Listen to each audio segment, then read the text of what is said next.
जालन्याच्या लोकसभा मतदारसंघात काँग्रेसने डॉक्टर कल्याण काळे यांना उमेदवारी दिली आहे। काळेंसमोर राज्यातल्या सगळ्यात तगडे उमेदवार आहेत। सलग 5 वेळा लोकसभा निवडणूक जिंकलेले रावसाहेब दानवे यांना काळे 15 वर्षांनंतर पुन्हा आव्हान देत आहेत। जालना मतदारसंघातील बदललेली राजकीय गणित कुणाचं समीकरण बिघडवणार हे आता निकालानंतरच स्पष्ट होणार आहे।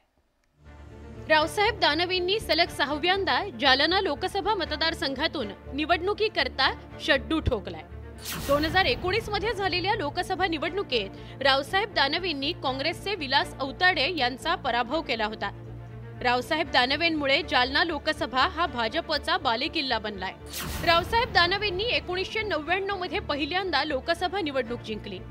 त्यानंतर 2004, 2009, 2014 आणि 2019 मध्येही रावसाहेब दानवे विजयी झाले। आता 6व्यांदा रावसाहेब दानवे पुन्हा निवडणुकीकरता सज्ज झाले। ग्रामपंचायत सदस्य ते केंद्रीय मंत्री अशी मजल दानवेंनी मारली। मतदारसंघातील पक्षाची मजबूत बांधणी आणि दांडगा जनसंपर्क या रावसाहेब दानवेंच्या जमेच्या बाजू आहेत। बघा, 2014 ते 2024 या 10 वर्षाच्या कालखंडामध्ये सर्वसामान्य जनतेच्या नजरेत भरतील अशी मोठी कामं आपण जालना लोकसभा मतदारसंघामध्ये केली। 6000 कोटी रुपयाचे सिमेंटचे रस्ते जालना लोकसभा मतदारसंघामध्ये झाले। जालना शहराला पिण्याच्या पाणी पुरवठ्याच्या योजनेसाठी जवळपास 130 आणि पुन्हा 72 कोटी रुपये आणले। रावसाहेब दानवेंना डॉक्टर कल्याण काळे चांगली लढत देऊ शकतील असा विश्वास काँग्रेसच्या नेतृत्वाला वाटतोय। या विश्वासाकरता 2009 मधील निवडणुकीची आकडेवारी पाहूयात। 2009 मध्ये रावसाहेब दानवे आणि डॉक्टर कल्याण काळे यांच्यात लढत झाली होती।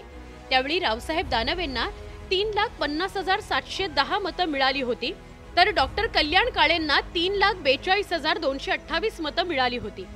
8,000 मतांनी रावसाहेब दानवे विजयी झाले होते।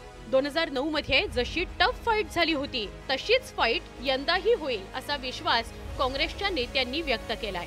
जेवढी कामं म्हणून या शहरामध्ये जिल्ह्यामध्ये प्रलंबित आहे, आज महाराष्ट्राचा इंडेक्स काढला तर जालन्याचा नंबर सगळ्यात शेवटी लागतो। का तर आमचं शहर, आमचा जिल्हा मागासलेला आहे असा नंबर लागतो। हा कलंक पुसून टाकण्याच्या दृष्टीने मला जर लोकसभेवर पाठवलं तर निश्चितपणाने हा कलंक मिटवण्याच्या दृष्टीने मी काम करेन। जालना मतदारसंघातील राजकीय गणित मनोज जरांगे यांच्यामुळे बदलली आहे। जालना जिल्ह्यातील अंतरवाली सराटीतून मराठा आरक्षणाचा लढा पेटला होता। हाच लढा नंतर राज्यभर पसरला होता। परिणामी मराठा आरक्षणाकरता लढा देणारे मनोज जरांगे आणि मराठा समाजाची भूमिका या मतदारसंघात महत्त्वाची ठरू शकते।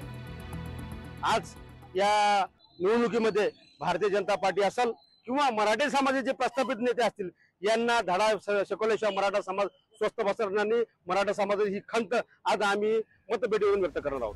लोकसभा निवडणुकीत विकासाचा मुद्दा महत्त्वाचा असणार आहे असा दावा दोन्ही उमेदवारांनी केलाय। पण आता निवडणुकीच्या प्रचारात कोणते मुद्दे मतदारांना भावतात आणि कोणत्या मुद्द्यावरून मतदान होईल यावरच जय आणि पराजय अवलंबून असणार आहे।